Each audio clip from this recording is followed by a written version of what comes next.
All right, our next speaker this hour is Trisha Kaplan. Trisha is the National Manager of Programs and Inclusion Initiatives at the Trans-Canada Trail, Canada's national trail network. Recognizing the many barriers that prevent full participation, Trisha manages national initiatives to remove barriers and make trail opportunities and the trail sector inclusive, accessible, safe, and enjoyable for everyone. Welcome, Trisha. Thank you very much. Hi, everyone. I'm so excited to be part of this conference. It's so wonderful to have a conference like this. I've been at Trans-Canada Trail now for over 8 years. And as Allison said, I oversee national programs that relate to inclusion and that engage communities who often face barriers to trails and also barriers to the trail sector in general. So I have white skin, very short, dark brown hair. I'm wearing a blue shirt and I have dark brown glasses.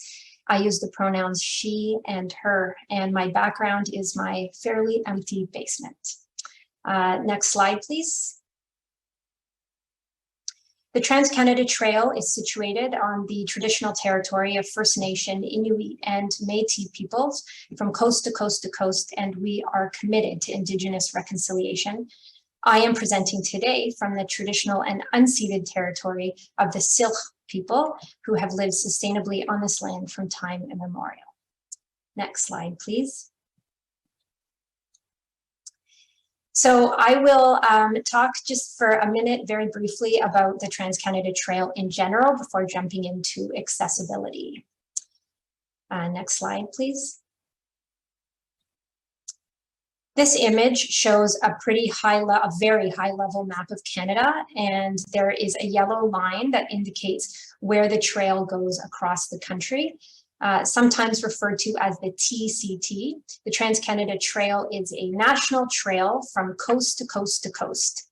It's over 28,000 kilometers on a combination of land trails and water trails, and it connects 15,000 communities across the country.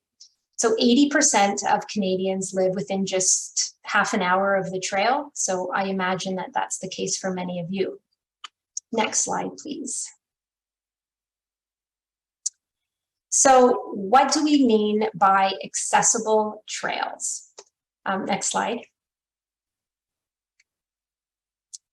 So a universal design approach might say that the needs of as many people as possible are considered in the design, construction, and maintenance of a trail. However, we also want to provide access to the very broad range of trail experiences that are being desired, because everyone has different interests and desires and needs. And we really struggle to accomplish universal design principles while at the same time considering the broad range of interests that exist among trail users. So here are some of the things that we consider when we are working with accessible trails, thinking about accessible trails. Next slide, please.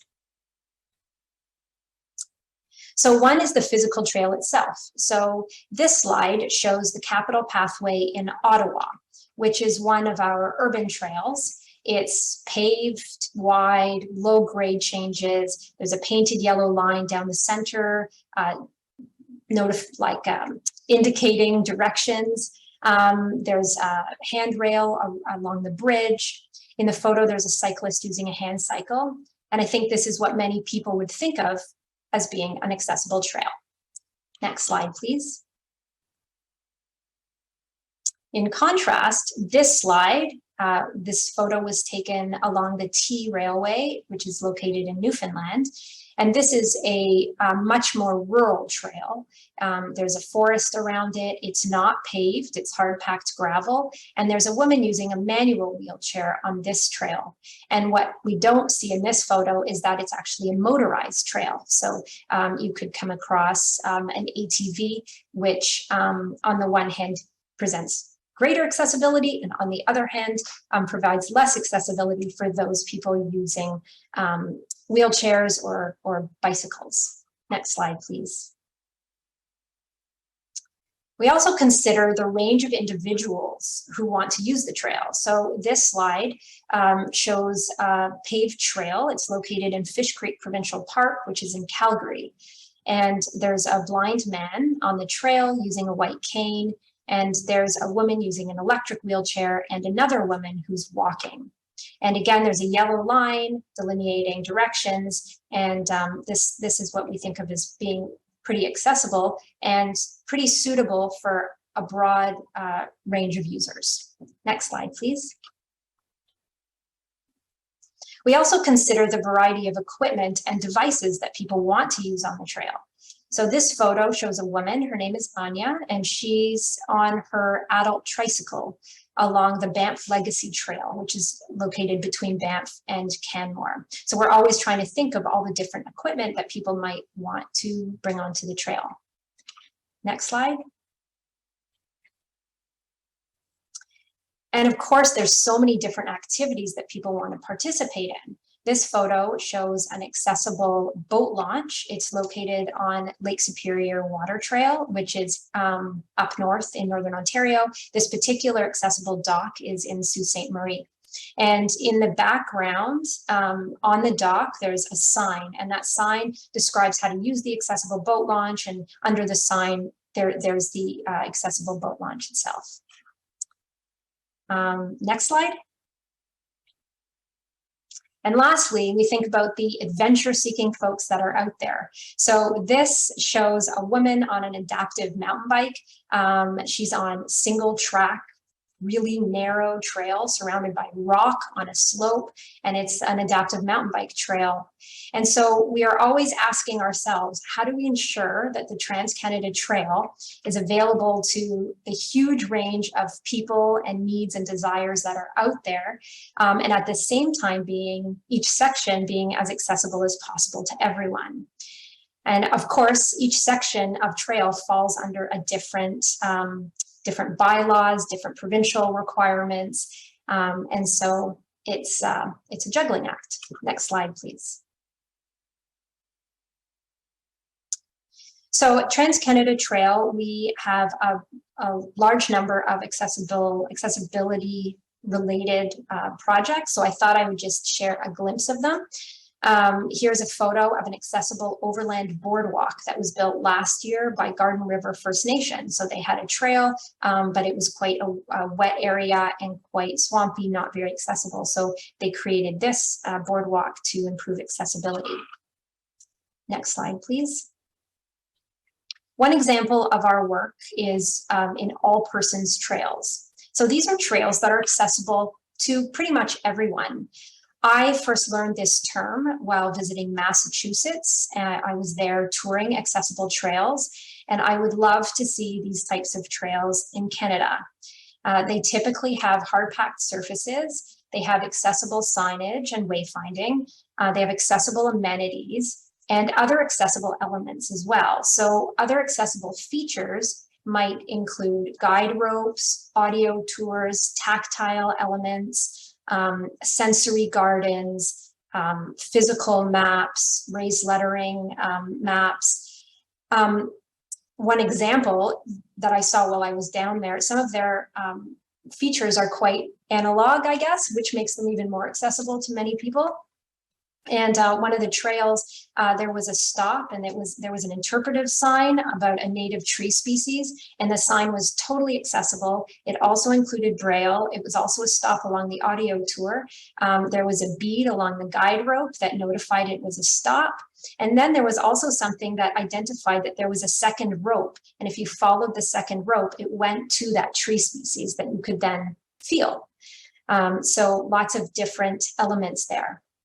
So we've been involved, we've been encouraging groups to consider creating all persons trails, and we've had two. One is completed and it's located in Saskatchewan, and the other is just under construction now, and that's located in BC's interior. Next slide, please. So although we always encourage trail groups to look at the entire trail when thinking about accessibility, we also provide support to groups who are implementing a single accessible trail feature. So this might include an accessible boardwalk or bridge or washroom. So in this photo here, we can see a accessible washroom under construction, and this is located in Bicycle, Alberta, where it's a more agricultural environment, and so they chose to make their accessible washroom a bright red grain elevator. We're also involved with installation of blind square technology along sections of the Trans-Canada Trail, and in the photo you can see an example of one of those beacons.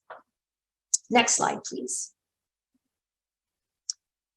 I just want to take a couple of minutes and talk about the National Trail Accessibility Survey that we undertook this spring. Next slide, please. So Trans-Canada Trail launched this survey around accessible trails, and we did it in partnership with Access Now. And I just thought I'd share a few findings with you. I'm totally avoiding statistics, but some of the findings are really interesting, so I'll just give you a glimpse into them. The purpose of the survey was to learn about how the disability community accesses trail opportunities and the tools that are needed to do so safely. These results will help us and other trail managers and other people who work in the trail sector in general to understand better how to develop these trails, construct these trails, but also how to manage the trails once they're constructed. Although it was intended to be a national survey, and we definitely distributed it nationally, it was, we ended up receiving 360 responses, which was more than we had anticipated. And they came in from 20 different countries around the world. And really, it was around the world. I couldn't believe it. I'll just share a couple of the results. Next slide, please. One of the questions we asked on the survey was, how often do you use recreational trails? And most said monthly or weekly, and very few said daily and never. Next slide, please. Another question we asked was, why do you use trails? And most said that it was to spend time in nature, and a very large number also said physical or mental health. Next slide, please. We asked, how long are most of your trail outings? And almost everybody said between 1 and 3 hours, or between 30 minutes and 1 hour. But very few said under 30 minutes, and very, very few said over 3 hours or multi-day excursions. Next slide, please. Another question was, what is your preferred format for trail classification? And over half preferred to have the detailed information about the trail. And this is so interesting for us because people really want that specific information, the trail width, the trail surface, the distance, rather than the accessible designations or certifications. And also instead of a rating scale, like for example, beginner, intermediate, advanced. So this was another piece of really interesting information. Next slide, please. We also asked, if you don't use trails, why not? And over half said they don't know which trails are accessible. Another really interesting piece of information. Next slide, please. And this last slide says, if you had easy access to information on accessible trails, would you use trails more often? And well over half said yes. And this is particularly interesting because it suggests that the gap is partly about constructing accessible trails, although this is becoming more and more common, especially in urban areas. But it's also about accessing the information about accessible trails. So partly about finding out where those are to begin with, and also understanding what to expect before getting out onto a trail. Next slide, please. So over the years that we've been doing this work, there's been so many lessons learned, and I thought I would just add a couple of them here. Provide a range of experiences along a trail network that meet a variety of needs and interests. This is challenging, but we've found that it's really important to do. Another lesson is to account for a range of users with all types of disabilities. Communicate detailed information is critical rather than using just accessible designations or an effort scale.